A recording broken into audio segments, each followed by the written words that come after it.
The question was simple. List 3 tactical methods for neutralizing a hostile combatant. Jackson Varelli blinked at the screen, rolled his shoulder, still stiff from surgery 7 months back, and exhaled through his nose.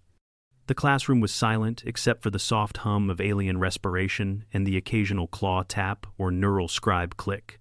30 students, 30 worlds, 1 final. He tapped the input field, then paused. Just 3? On Earth, Jackson had fought men in cages under floodlights, where 5 minutes felt like a lifetime, and one mistake could cost you teeth or worse. He'd also advised fire teams during off-world hostage rescues, where neutralize wasn't theory, it was a matter of leaving the room breathing or not. He knew at least a dozen ways to drop someone with a chair leg, and another 15 if he had a spoon in 5 seconds. He started typing, slowly at first, then faster. By the time the others were still frowning over their first scenario, Jackson was at method 12 and hadn't even gotten to terrain modifiers. 2 months earlier, no one at the Intergalactic Academy of Tactical Sciences had expected a human applicant, let alone one whose resume began with former interstellar mixed martial arts middleweight champion, Earth Federation Division. He had no diplomatic lineage, no genetic modifications, no degrees from core world universities. What he did have were 14 documented combat deployments, 6 honorary commendations for tactical ingenuity, and a bullet lodged behind his left scapula that couldn't be removed without risking nerve damage.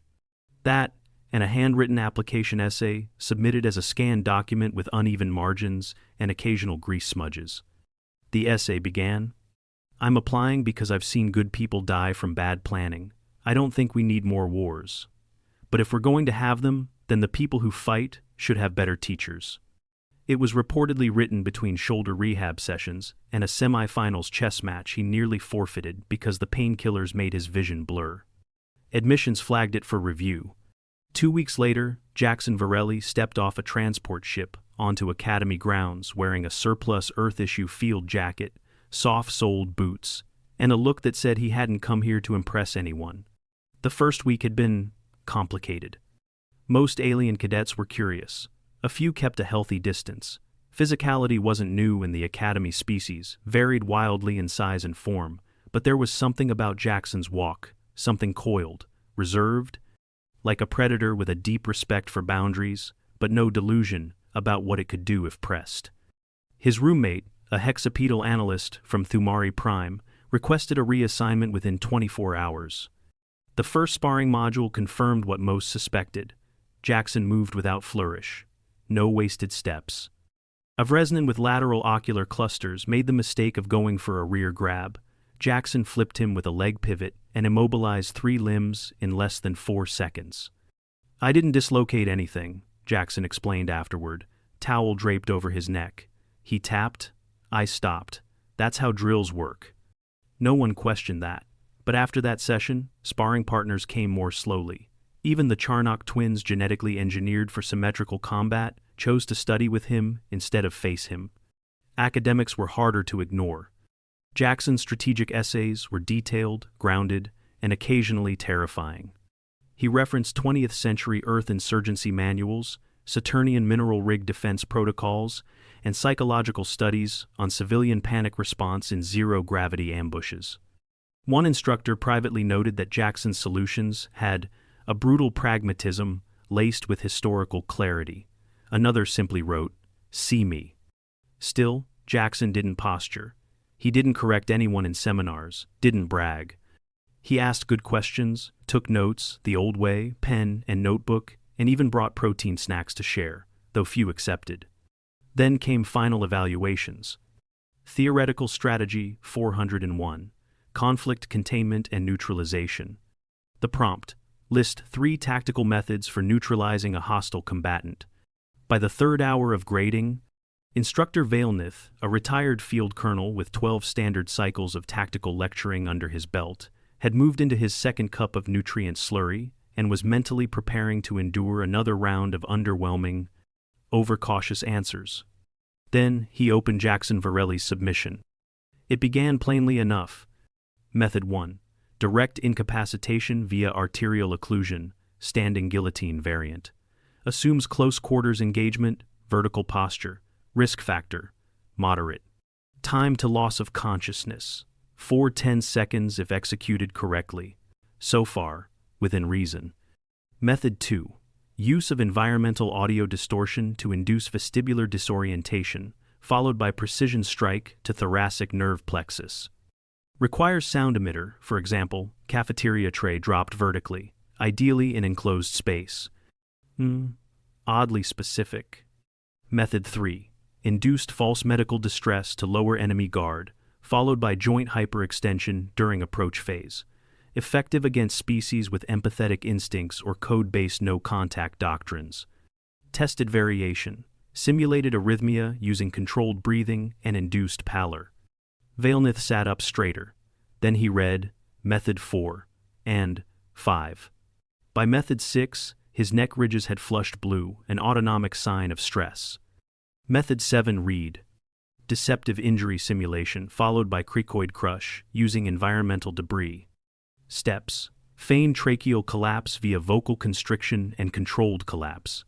When hostile approaches to confirm, use shard, plate, tray, glass to deliver upward force beneath jawline, crushing cricoid cartilage and obstructing airway.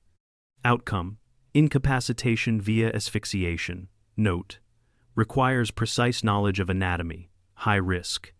That's when Vailnith's chair screeched backward, his limbs twitched, and then the old colonel collapsed sideways into a heap, taking half the desk with him.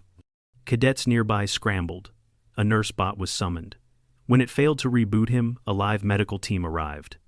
The room was cleared. The datapad remained on the floor, still glowing softly with Jackson's list. He hadn't stopped at 7. He'd written 30. The lockdown was swift. Not a full academy quarantine, those took planetary approval, but tight enough. Jackson was summoned, politely but firmly, to administrative processing. The corridors were silent on his way in. Whispers stopped when he passed. He didn't resist. He didn't argue. When asked if he understood why he was being held for observation, he nodded and said, "I might have misunderstood the tone of the assignment." Security Officer Threlk, a long-limbed regulator from Del Vos, handed him a hydrating pack. Y30. Jackson took a sip. "I kept thinking of better ones. Didn't want to forget the early ones." The Ethics Committee convened an emergency panel. Diplomatic liaisons from the Confederation were alerted. Earth's representative, an exhausted man named Douglas, who'd only just returned from a summit on interspecies food regulations, was called back into service. And meanwhile, Jackson sat in a small, padded interview chamber, under observation for psychological instability. He wasn't angry. He wasn't even annoyed. Mostly, he just looked tired. "I don't enjoy hurting people," he said when asked. "I'm just aware that, in a real conflict, bad planning means someone doesn't come home. I've lost people. You stop sleeping easy after that." They asked about the cricoid crush in Method 7. He shrugged. "It's risky. I've only done it once. Didn't enjoy it. I was bleeding out at the time, though, so..." The panel member who asked went quiet. Word spread. By the third day of Jackson's seclusion, the phrase Method 7 had become both meme and ghost story. Alien cadets who'd once sparred with him now took alternate routes through the halls. One left a packet of dried fruits at his door, no note. Some, however, were fascinated. A young cadet from the Arthini species, a peace-oriented philosophy major named Drexel, asked quietly whether Jackson might still help him workshop a defense proposal. "It's for my thesis," Drexel added quickly. "Not for actual use," Jackson agreed. They met in a monitored room, under audio surveillance. "I'm not interested in fighting," Drexel said. Jackson tilted his head. "Most of us aren't. But I think if someone thinks you'll end it fast, they're less likely to try." Jackson smiled for the first time in days. "You're learning already?" Drexel watched Jackson wrap gauze around his own hand with the easy patience of someone who'd done it too many times to count. The cut was shallow, just a sparring scrape from earlier, but the human had refused medical assistance, opting instead for a roll of Academy-issue tape and a half-used antiseptic wipe. "You don't want the clinic to log it?" Drexel asked, antennae twitching in confusion. Jackson tested his grip. "If I go to the clinic every time I get a scrape, I'll spend more time filling forms than training." Payne's feedback. As long as it talks quietly, I let it talk. Drexel said nothing. He wasn't sure how to respond to that. But he nodded, mostly to himself, and turned back to the holotable displaying his thesis prototype. A theoretical perimeter defense array that used visual illusions and false heat signatures to deter aggressors without actual combat. Jackson studied it for a moment, then adjusted a node. You're leaving a blind spot on the northwest quadrant. Any half-decent scout with thermal dampeners will breach that. Drexel adjusted it again. You don't think deterrence is enough? I think people are only deterred when they believe the consequence outweighs the reward, Jackson said. You make them believe what happens next is absolute, but you don't need to do it, not if the belief is strong enough. Drexel hesitated. That's disturbing, but effective. That's war. Back in the upper levels of the academy, the fallout from Jackson's now infamous final exam was still unfolding. Instructor Vailnith remained unconscious for 11 hours, monitored carefully and revived only after his blood pressure returned to safe levels. His first words were allegedly, "Who writes that many methods?" followed by a request to be removed from grading rotations. The list had been quietly pulled from circulation, though several instructors had already forwarded annotated copies to high clearance departments for analysis. One of them, a logistician from the Oltari cluster, described the list as uncomfortably insightful and recommended it be classified. Another suggested integrating aspects of Jackson's approach into advanced seminars on asymmetric threat assessment. Publicly, the Academy issued no statement. Privately, the Diplomatic Liaison Office issued a Level 2 behavioral concern to Earth's Interstellar Council. Jackson remained in seclusion for another day and a half. Not for punishment, there was no rule against submitting too many answers, but because his presence made too many others nervous. Rumors swirled about his training, his scars, and most of all, his answer to the question, "Are all humans like you?" He'd answered honestly, "No, most are worse if you corner them." By the time Jackson was cleared to return to classes, everything had changed. Cadets went silent when he entered the room. A few nodded with quiet respect, but most just shifted slightly out of his path, as though subconsciously giving him space. The air was different now, thinner, wary. Even instructors hesitated before calling on him. He noticed. Of course he did. He just didn't push it.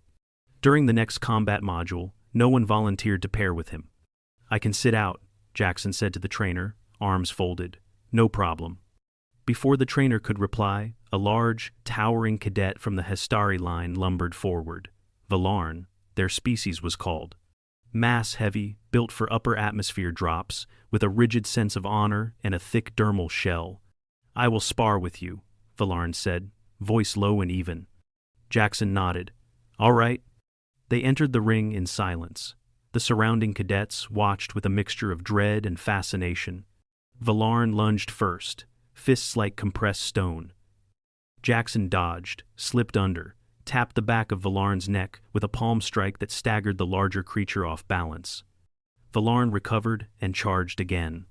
Jackson parried once, pivoted, and took his opponent's momentum into a low sweep that ended with Valarn on his side and Jackson crouched beside him, hand gently resting on the thick plate above his heart. "No breaks," Jackson said quietly, "but I had a shot." Valarn stared up at him, then nodded. "You held back." "I didn't come here to break anyone," Jackson said, helping him up. Afterward, Valarn clapped him once on the shoulder carefully and simply said, "Respected." That single moment shifted the tone. Slightly. Not entirely, but enough.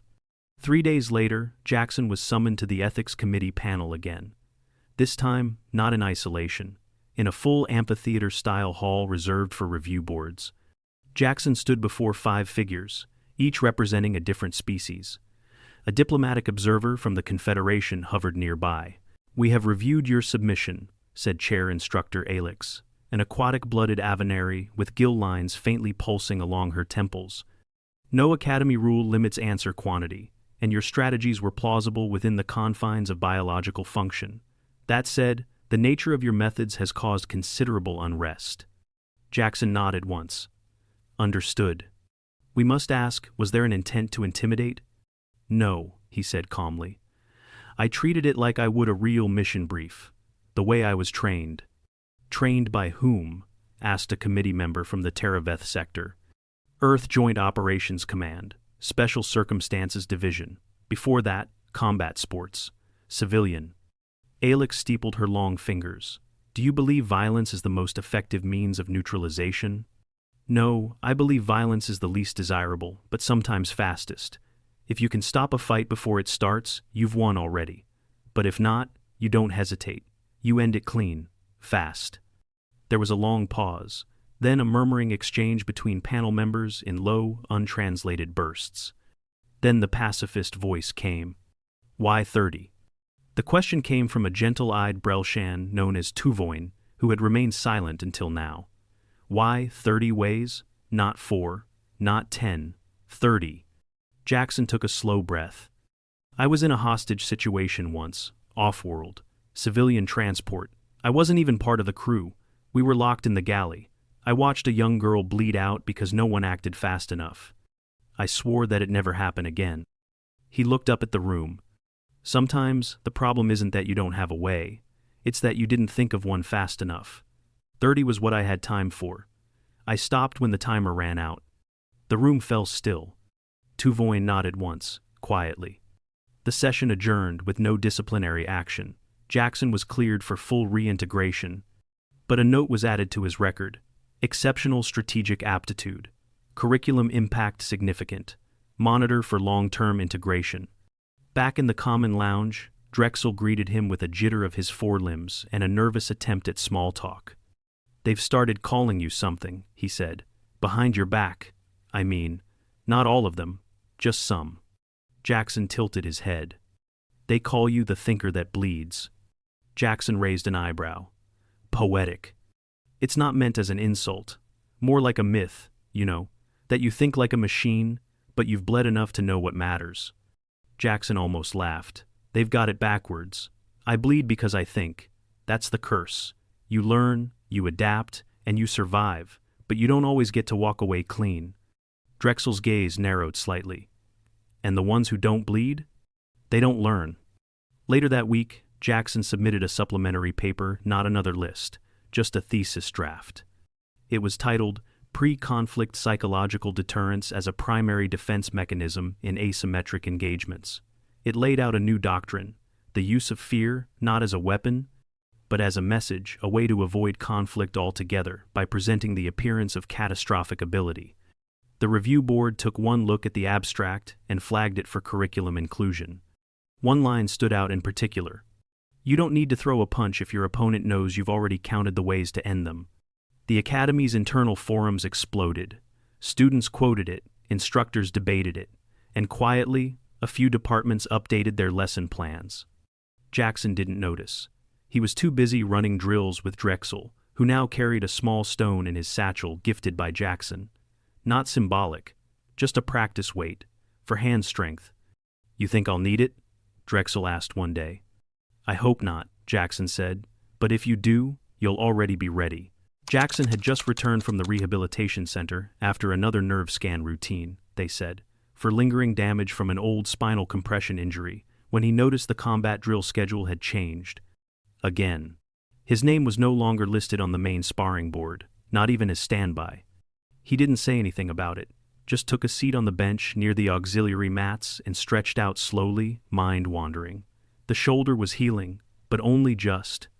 That last arthrotherapy injection had left a dull ache radiating from collarbone to elbow.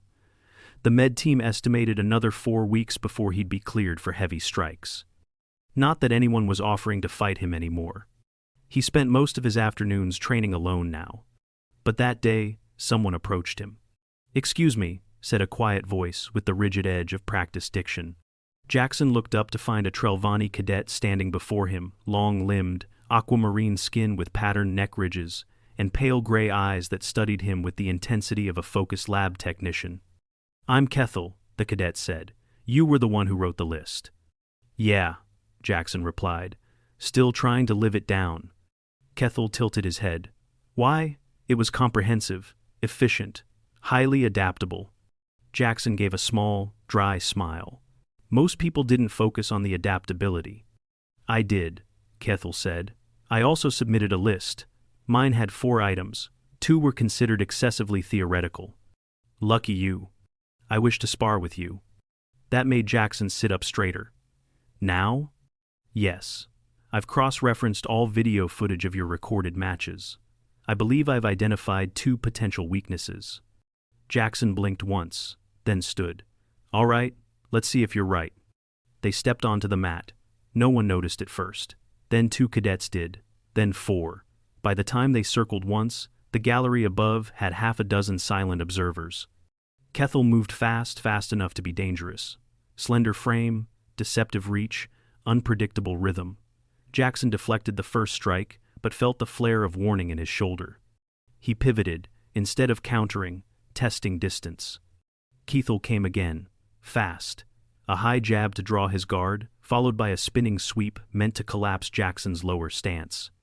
Jackson stepped into the sweep-off angle and caught Kethel mid-spin, controlled the weight, dropped them both. Held. Kethel tapped immediately. The gallery didn't cheer, but it also didn't look away. As they stood, Jackson took a longer look at the cadet's form. You weren't trying to win. Kethel exhaled. I was testing recovery, yours, shoulder. Jackson gave a half nod. And? I will need a better plan.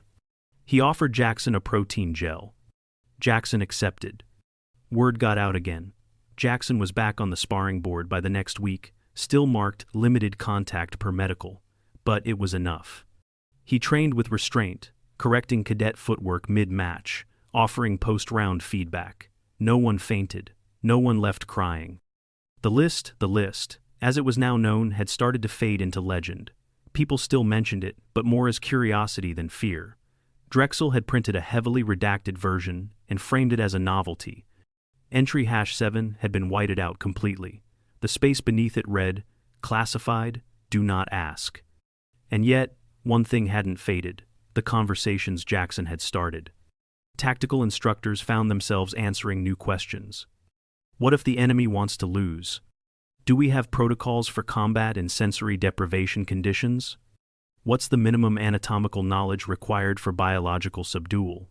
Jackson hadn't just submitted 30 answers. He'd asked 100 unspoken questions. And now, the academy was racing to catch up. He was called to another curriculum meeting 3 weeks later. This one was different.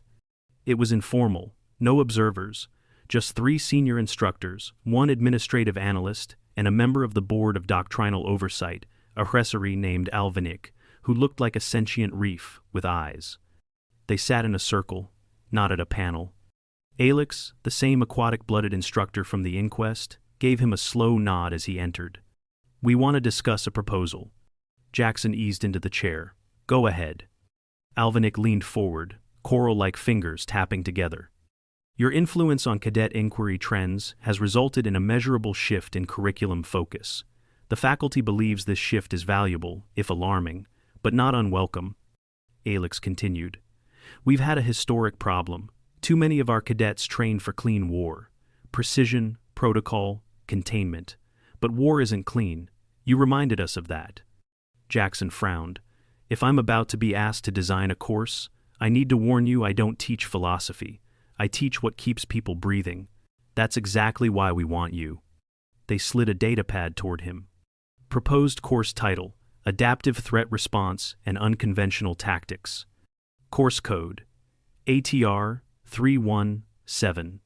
Jackson scrolled. The objectives were simple, the content outline short, but his name was listed under primary designer and instructor. He looked up. Why me? Alex hesitated. Because whether or not we want to admit it, the cadets listen to you. They're scared of me.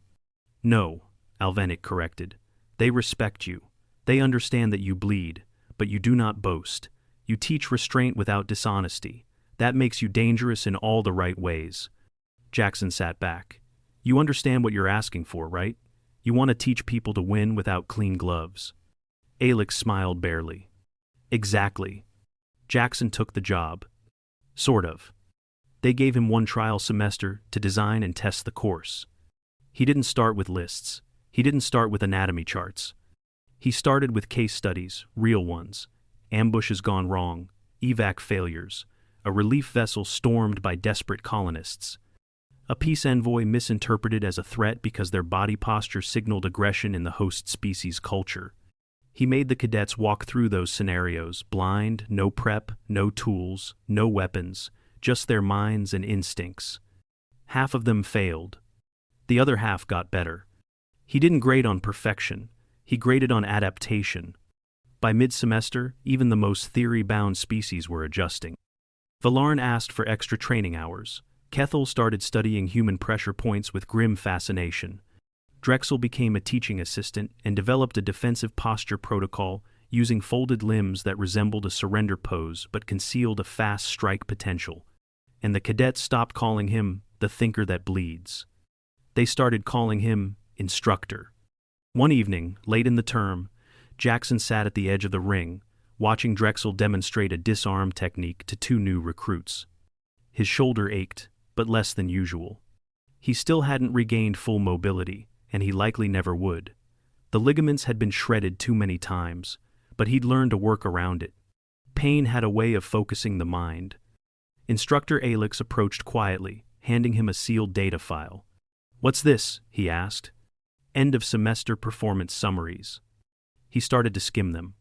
Alex added, "There's also a note from the board." He opened it. It read, "You are authorized to continue ATR 317 permanently. On one condition, no more tactical lists." Jackson smiled. Fair enough. He looked up at the cadets, alien, strange, still learning how to move with purpose. He saw his younger self in them, raw, unformed, dangerous not because of what they knew, but because of what they didn't. He stood, the shoulders stiff but steady, and for the first time in years, he didn't feel like a weapon. He felt like a teacher. Jackson stood before the class, arms folded, watching as two cadets circled each other on the mat. Drexel, now his unofficial co-instructor, had set up the drill. It wasn't about strength or technique today. It was about options. "Again," Jackson said, voice even. The cadet on the left lunged, was countered, fell, recovered. "Good. What's the better option if your left arm's disabled?" "Sidestep. Break contact," the cadet panted. "Good. Try it again, but imagine your breathing's compromised. Faster resolution, minimal exertion." A flurry of movement followed. Less graceful, more efficient. Jackson nodded once. Better.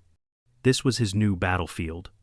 No blood, no screaming, just sweat and questions. No drills repeated without context.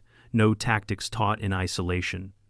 Every movement tied to survival, to discipline, to why and, critically, when not to. The classroom had changed since he'd started. So had the students. And so had the academy. They weren't chasing the illusion of clean war anymore. They were learning how to end it before it started. Weeks passed. Jackson's course became one of the most requested electives on the upper curriculum. A second section was approved. A third, proposed. His name appeared in papers from cadets outside his course, cited in theses on de-escalation, asymmetrical deterrence, and interspecies threat psychology. He received an anonymous data packet one day, containing an animated holo chart titled the Varelli Curve. It tracked combat response probability versus perceived threat projection. At the peak of the curve was a cartoon version of Jackson holding a cafeteria tray like a blade.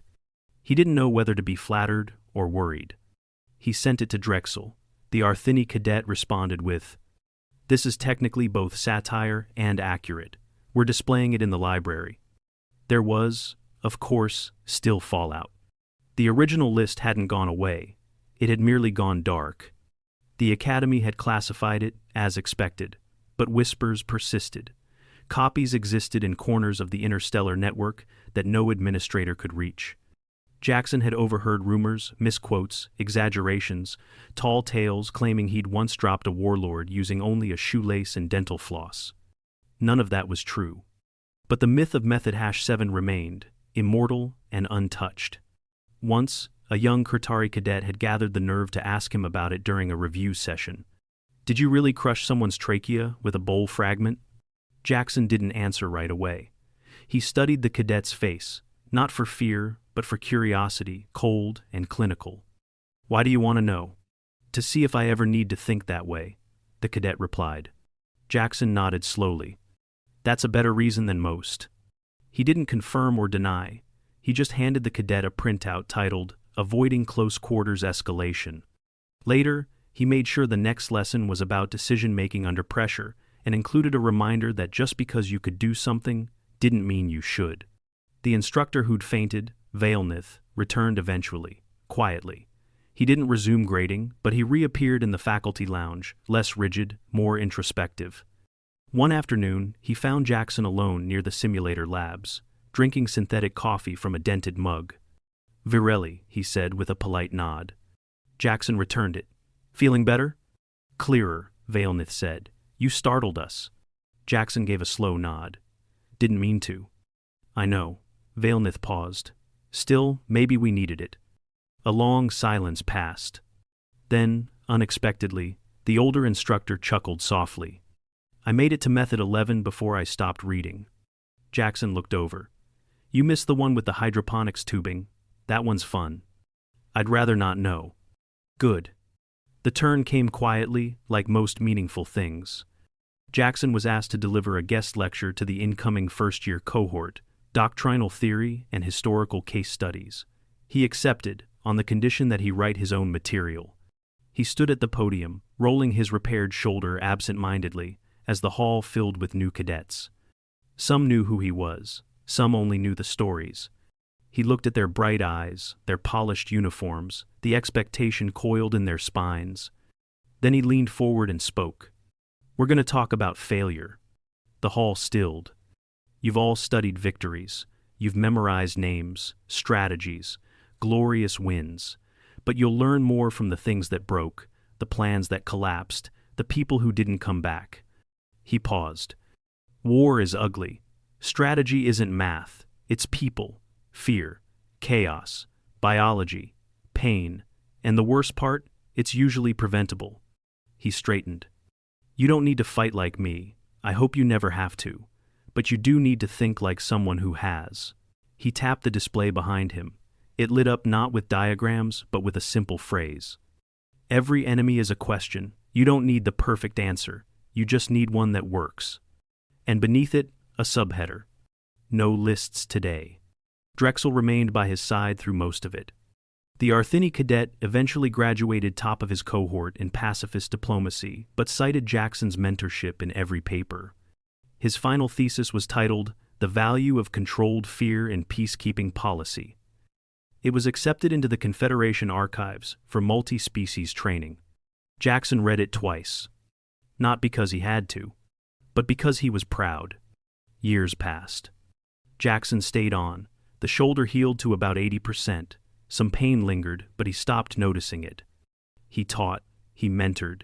He advised Confederation security councils during peacekeeping missions. He gave talks, most of them dry, thoughtful, and devoid of violence. And he never wrote another numbered tactical list. Not because he couldn't, but because now he knew better. The last time someone asked if he still kept one in his head, he just smiled and said, "No, but if I ever needed to write one, it wouldn't be about ways to win."